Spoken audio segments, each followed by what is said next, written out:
Hola, ¿qué tal? Soy el pastor Joel Flores y una vez más, bienvenido al repaso del estudio de la lección de escuela sabática. Te recuerdo que cada semana estamos con un nuevo resumen aquí en el canal de YouTube. El tema de este trimestre es lecciones de fe en el libro de Josué. En cada lección hemos descubierto de manera práctica cómo poder aprender a confiar en Dios. Llegamos ya a la lección número 10 y el título de esta lección es El verdadero Josué. El versículo principal de la lección de esta semana se encuentra en 1 Corintios, capítulo 10, versículo 11. El texto dice así: y estas cosas les acontecieron como ejemplo, y están escritas para amonestarnos a nosotros, a quienes han alcanzado los fines de los siglos. El propósito del estudio de esta semana es mostrarnos que si Dios condujo los acontecimientos del pasado con tanto cuidado, podemos confiar que también guía nuestra vida ahora. La unidad de la Biblia es un reflejo de la unidad de su propósito, por lo que podemos descansar en un Dios que está al control de cada temporada de nuestra vida.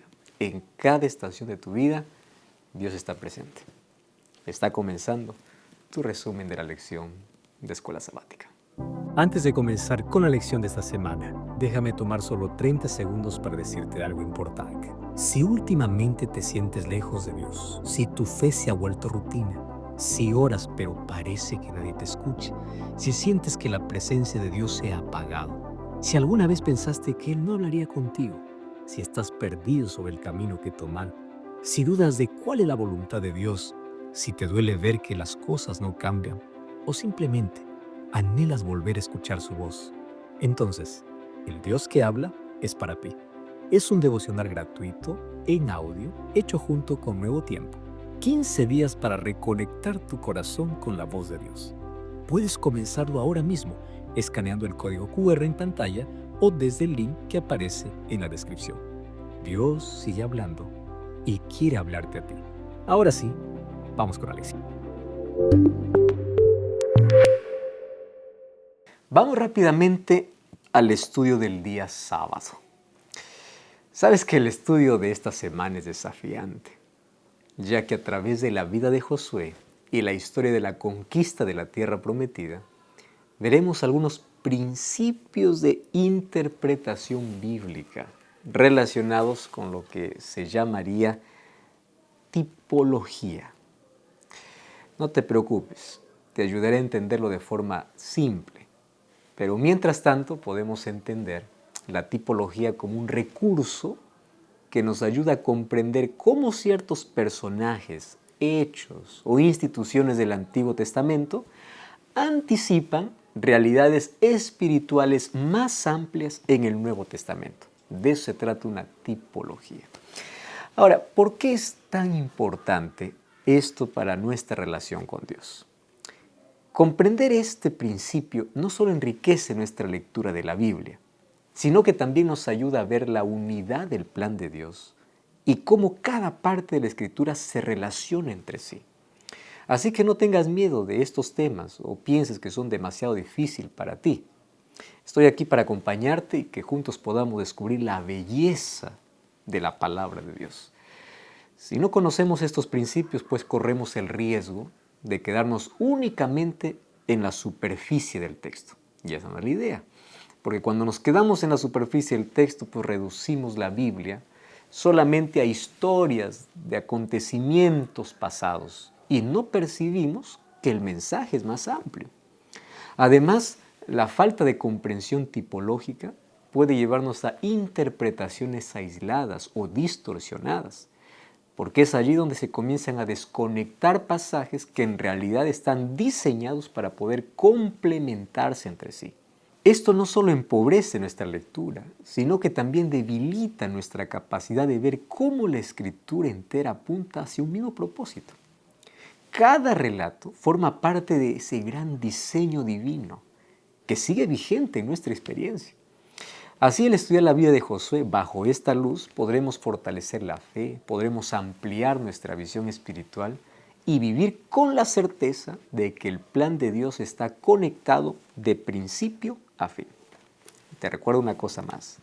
Detrás de cada historia hay un retazo de nuestra vida, pero cuando analizamos todas las historias encontramos el plan de salvación. Así que analizar estas tipologías y su relación que tiene entre las historias del Antiguo Testamento, el Nuevo Testamento, el plan de salvación, enriquece nuestra fe, nuestro conocimiento y nuestra gratitud a Dios por su gran amor. Vamos a la lección del día domingo. El día domingo lleva por título Tipología Bíblica. Muy bien. Comencemos profundizando el concepto de tipología. La palabra tipología proviene del griego typos, que significa marca, o figura, o modelo, o sello. Y en el contexto bíblico, tipos se usa para referirse a algo que deja una huella o molde que apunta hacia una realidad en el futuro. Ese es sufijo de logía, porque es tipología, ¿no? La palabra logía proviene del griego logos, que significa estudio o tratado. Entonces, aquí resumiendo el asunto. Tipología significa literalmente el estudio de los tipos o el estudio de las figuras. En la práctica se refiere a la interpretación de ciertos elementos del Antiguo Testamento que no solo tuvieron un sentido en su contexto inmediato, sino que además señalan y anticipan verdades que van a ser reveladas en el Nuevo Testamento. ¿Vamos bien hasta aquí? Muy bien. Vamos a ver algunos ejemplos para poder entender mejor. Antes leemos Romanos capítulo 5, versículo 14. El texto dice así: Sin embargo, reinó la muerte desde Adán hasta Moisés, aún en los que no pecaron a la manera de la transgresión de Adán, el cual es figura del que había de venir. ¿Entendiste? Figura de lo que había de venir. Aquí se muestra que Adán es tipo de Cristo, pues el primero introdujo la muerte, pero el segundo Adán vino trayendo vida. Esa es una tipología. Vamos a otro texto. Primera de Corintios, primera carta de Pablo a los Corintios, capítulo 5, versículo 7. Dice así: Limpiaos pues de la vieja levadura, para que seáis nueva masa, sin levadura como sois, porque nuestra Pascua, que es Cristo, ya fue sacrificada por nosotros. Otra tipología. La Pascua en Egipto es un tipo que muestra una realidad grande: el sacrificio de Jesús, el verdadero Cordero que nos libra del pecado. Entonces, la figura del Antiguo Testamento nos ayuda a poder encontrar una realidad mayor en el Nuevo Testamento. Vamos a leer otro texto, Hebreos capítulo 8, el versículo 5. Dice así: los cuales sirven a lo que es figura y sombra de las cosas celestiales, como se le advirtió a Moisés cuando iba a erigir el tabernáculo, diciéndole: mira, haz todas las cosas conforme al modelo que se te ha mostrado en el monte. Otra tipología encontramos aquí. El tabernáculo terrenal era sombra, era un tipo de aquel grande santuario celestial donde Cristo ministra como verdadero sumo sacerdote. Yo creo que con estos textos quedó claro, ¿verdad? Este primer acercamiento que tuvimos hacia la tipología bíblica. Ahora, es importante entender que el lector de la Biblia no tiene la autoridad de inventar o de decidir de manera arbitraria dónde existe tipología ni cuál en sí su cumplimiento esté en el Nuevo Testamento, porque es la misma Escritura la que establece cuáles son las pautas y los principios que nos permiten reconocer cuándo es que existe tipología y de qué manera interpretarla correctamente. No puedo colocar cualquier historia, cualquier imagen, decir, simboliza tal cosa. No, la Escritura me muestra cuáles son las pautas de interpretación.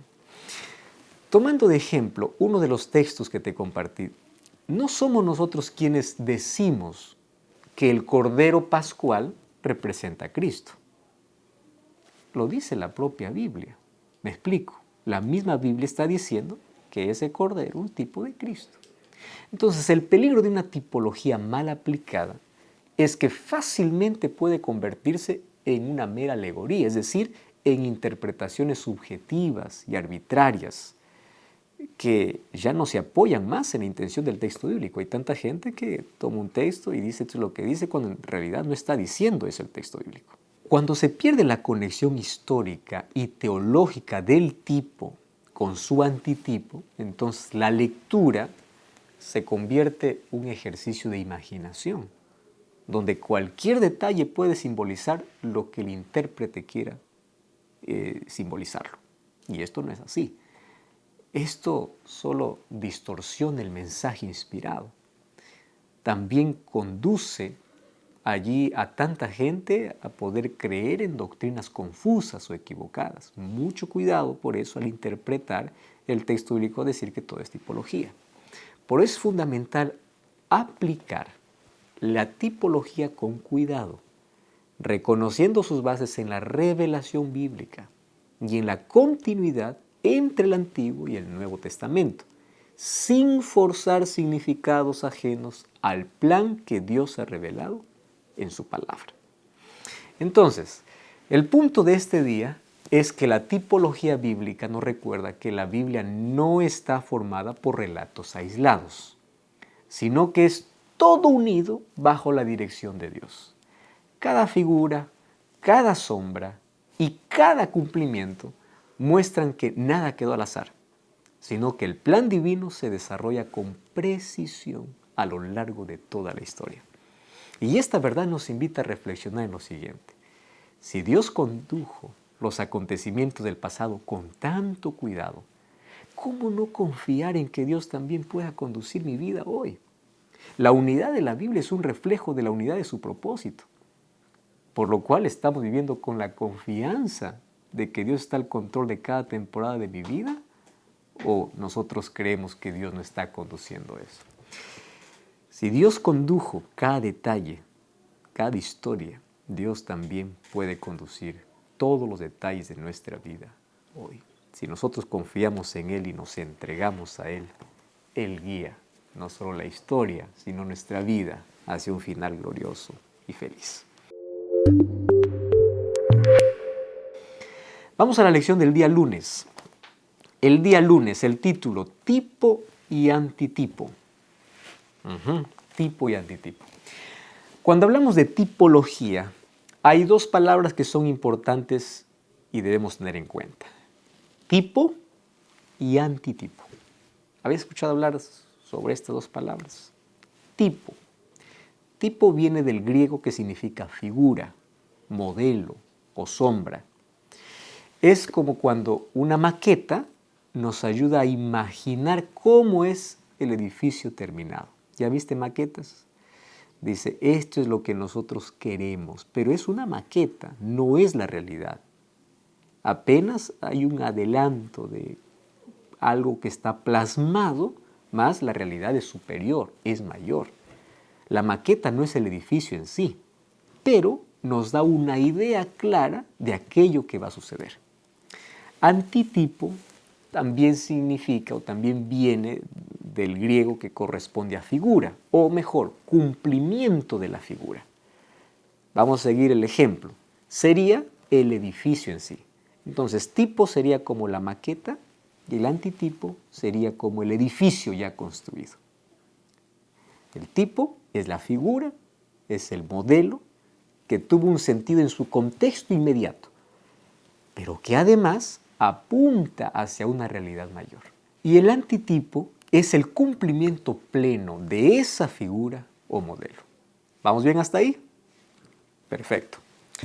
Ahora, en la Biblia, el cumplimiento de un tipo llamado antitipo puede verse en tres clases distintas.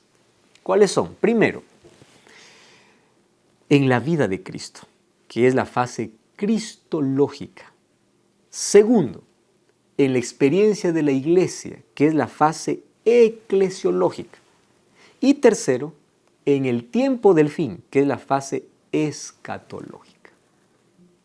Te mostraré una tabla con 3 ejemplos para que esto quede de una manera más clara. En las filas tendremos 3 tipos: Israel, el Éxodo y el santuario. Y en las columnas tendremos las 3 fases del antitipo: cristológica, eclesiológica y escatológica.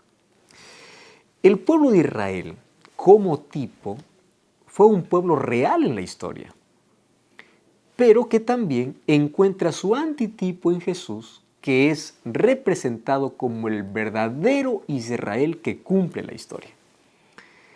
En la iglesia, al reconocerla como el nuevo Israel espiritual, y en el tiempo del fin, en el pueblo fiel de Dios que es sellado y es purificado, que es inclusive el remanente en el tiempo del fin. El Éxodo, como tipo, fue un evento real en la historia, pero que también encuentra su antitipo en Jesús, cuando revive la experiencia del Éxodo regresando de Egipto. ¿Cómo esto se vive en la iglesia? En la iglesia también hay un llamado a un éxodo espiritual. ¿Qué significa eso? Apartarse de la esclavitud, apartarse del mal. Y en el tiempo del fin, ¿cómo se cumple eso? Cuando Dios llama a su pueblo y dice: salí de Babilonia. Así como Israel salió de Egipto, hay un llamado en el tiempo del fin a salir de Babilonia. Finalmente, el santuario como tipo fue un lugar real en la historia, pero que también encuentra su antitipo en Jesús, identificándolo obviamente como el verdadero santuario. Recuerda que el nombre de Jesús era Emmanuel, que significa Dios con nosotros. Y el santuario tenía la presencia de Dios con su pueblo. Entonces, en la iglesia, como el santuario espiritual, es donde Dios habita. Y en la eternidad, cuando Dios mismo será el santuario definitivo de su pueblo. Hasta aquí va quedando todo esto más claro, ¿verdad? Recuerda estas 3 frases, porque en unos minutos lo veremos aplicado a la vida de Josué. ¿Ok? Muy bien. El punto es que la tipología bíblica nos recuerda algo muy sencillo pero profundo. ¿Qué es? Nada ocurre al azar. Todo está dentro del plan de Dios. De la misma manera, tu vida tampoco está fuera del control ni al margen de ese plan. Incluso las etapas que parecen incompletas o pequeñas forman parte de una historia más grande que Dios está escribiendo contigo. Cristo es el centro de ese plan y en Él tu pasado, presente y futuro encuentran propósito. Hoy, aunque no entiendas todos los detalles, puedes confiar en que Dios está al control. Así que vivir cada día te da certeza, paz, esperanza, porque tu vida está en las manos de aquel que nunca se equivoca. Esa es la mayor garantía y la seguridad que podemos tener y en la cual podemos descansar. Vamos a la lección del día martes. En el día martes el título es Josué, el tipo. La pregunta que buscaremos responder es: ¿cómo nos ayuda el entendimiento de la tipología bíblica al estudiar la historia de Josué? ¿Cómo esto me ayuda a entender? Josué es el tipo de qué o de quién. Para entender esto necesitamos ir a la profecía dada por Moisés y vamos a Deuteronomio, el capítulo 18, el versículo 15 y el versículo 18.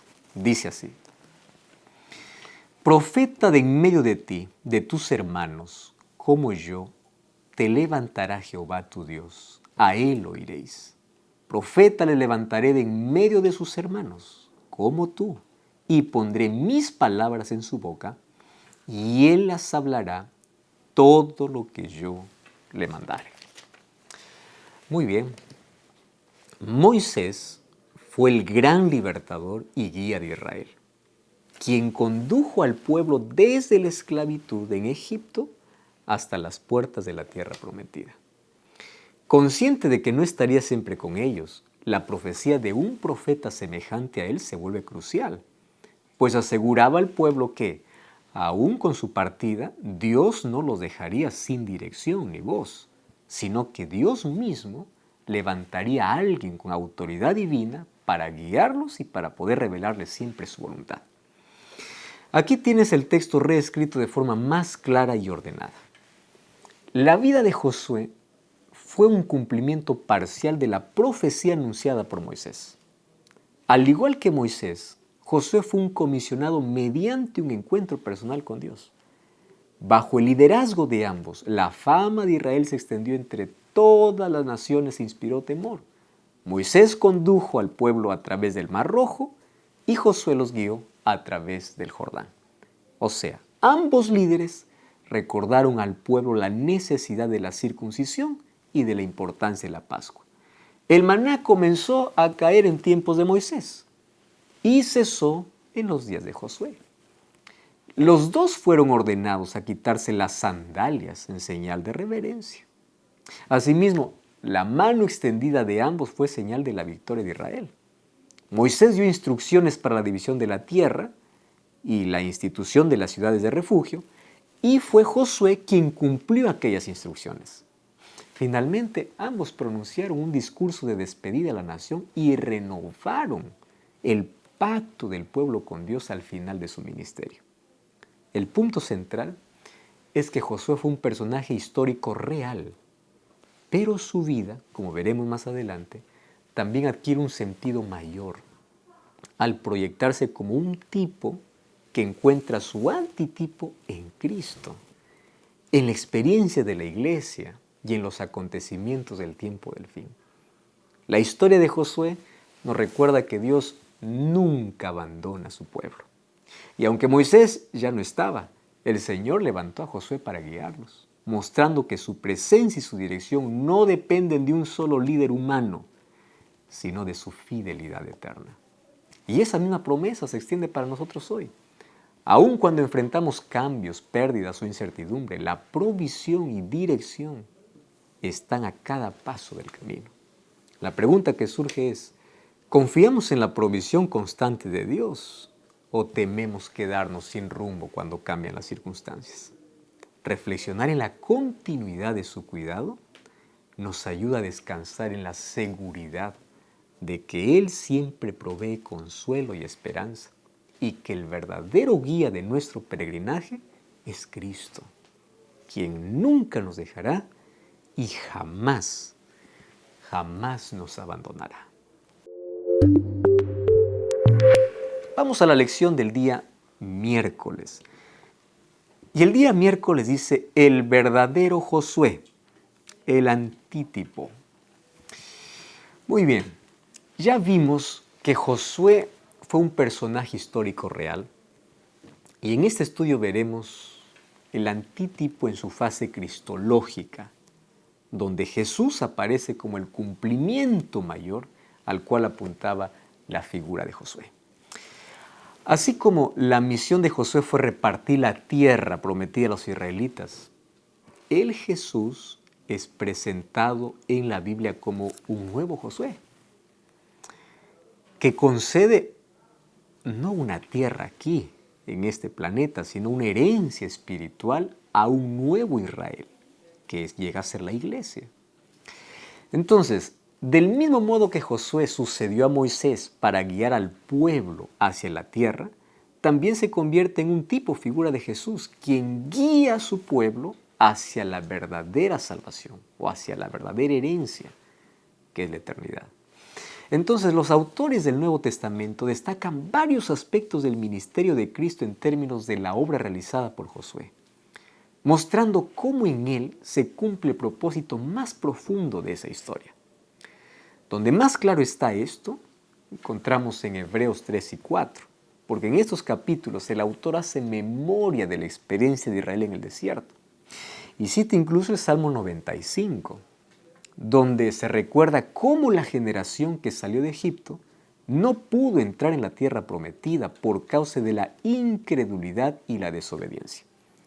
Yo les había ofrecido un reposo, pero ellos endurecieron su corazón. Y de allí surge la advertencia en Hebreos 3:15 o Hebreos 3:12. Allí dice, mirad, hermanos, que no haya en ninguno de vosotros corazón malo de incredulidad para apartarse del Dios vivo. Ese reposo que Israel perdió no era solamente la tierra de Canaán, sino la oportunidad de experimentar la seguridad de confiar en Dios.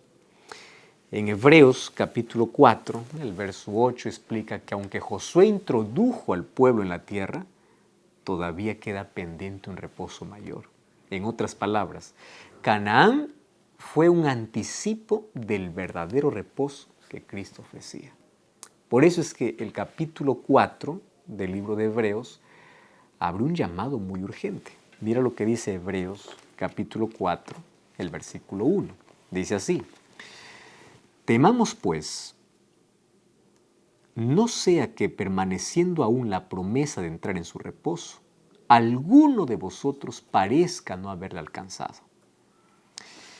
Aquí la idea central es que todavía hay una puerta abierta para entrar en ese reposo espiritual. Pero no se accede por linaje ni por geografía, sino por la fe en Jesús, que llegaría a ser el verdadero Josué, o sea, el antitipo. La invitación de esta semana es a detenernos y a reconocer cuántas veces intentamos salvarnos por nuestras propias fuerzas. Cuántas veces buscamos buenas obras, con disciplina, con méritos humanos. Sin embargo, Hebreo nos recuerda que el verdadero reposo consiste en soltar ese afán y apoyarnos enteramente en lo que Cristo ya hizo en la cruz. Descansar en Él no es pasividad, sino es confianza. Es vivir sabiendo que la aceptación delante de Dios no depende de lo que yo logre, sino de lo que Cristo ya consumó.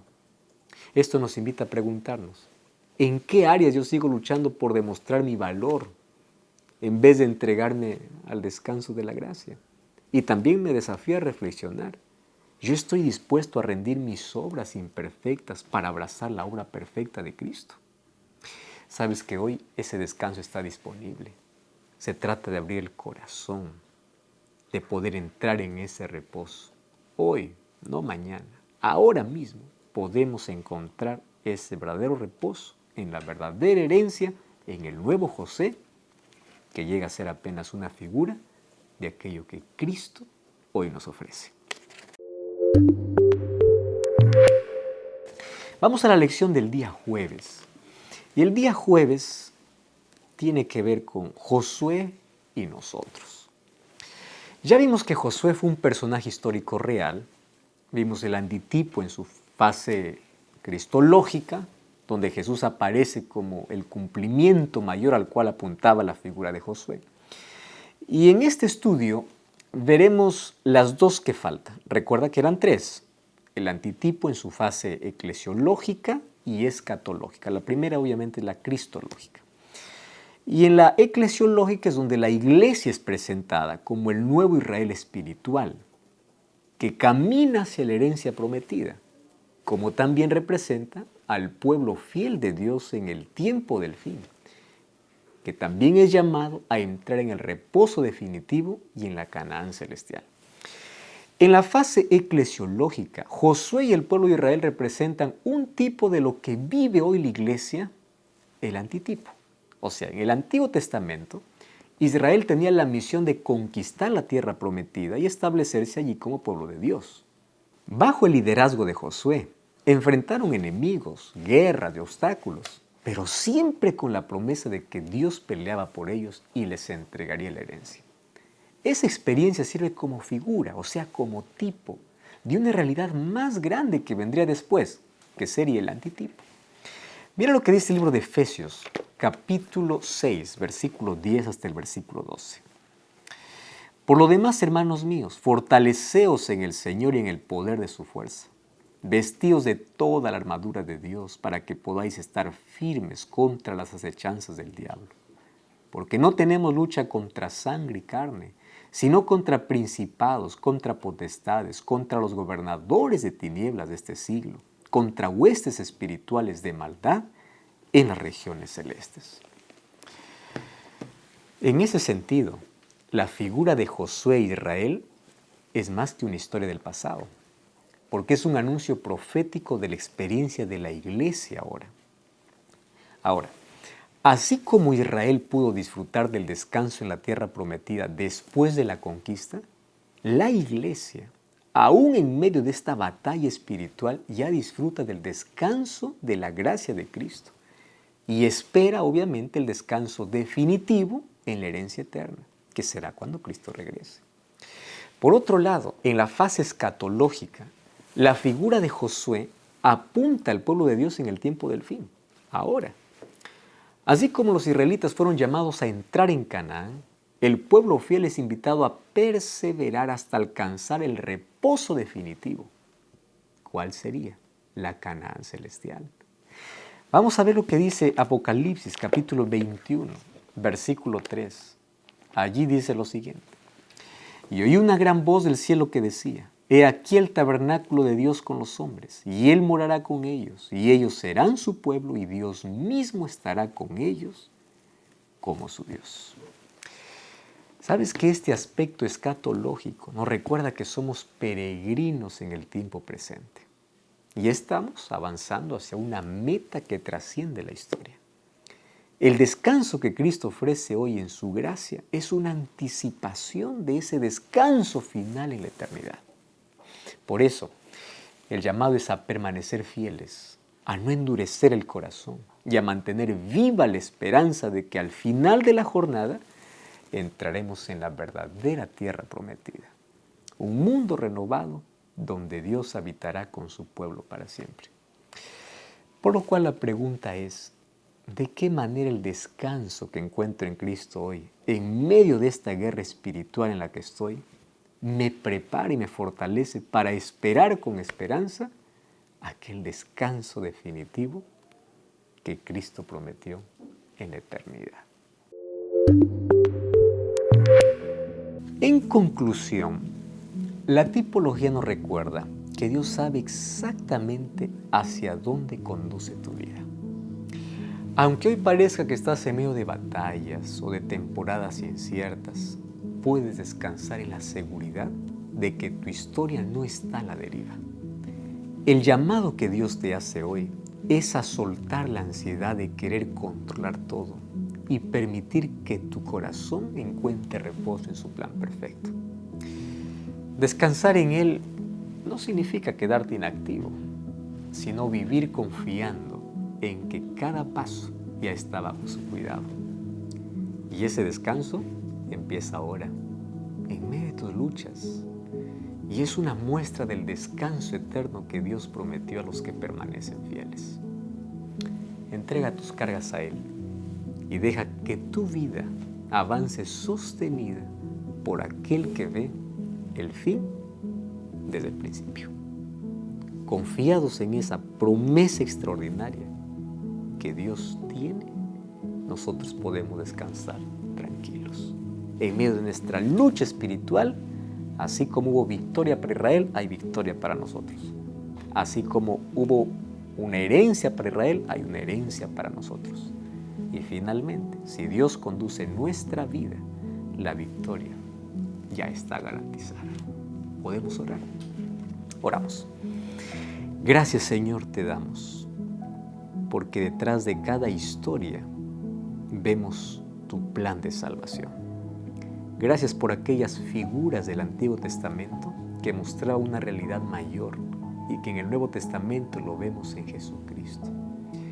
Tú eres como ese nuevo Josué que guía, que vence, que nos permite entrar y disfrutar de aquella herencia eterna que nos has prometido. Ayúdanos, por lo tanto, a ser fieles. Ayúdanos a permanecer aferrados a tu promesa y a continuar viviendo día a día, perseverando, para que nosotros podamos, junto a ti, llegar a la victoria final. Tú nos has garantizado la victoria y hoy apenas lo reclamamos, porque queremos estar junto a ti para siempre. Danos tu bendición y que tu presencia en nuestra vida nos ayude a llegar victoriosos hasta el final. En el nombre de Jesús. Amén. Que Dios te bendiga. Un placer haber compartido una vez más el resumen de la lección de esta semana. Dios te bendiga. Hasta la próxima.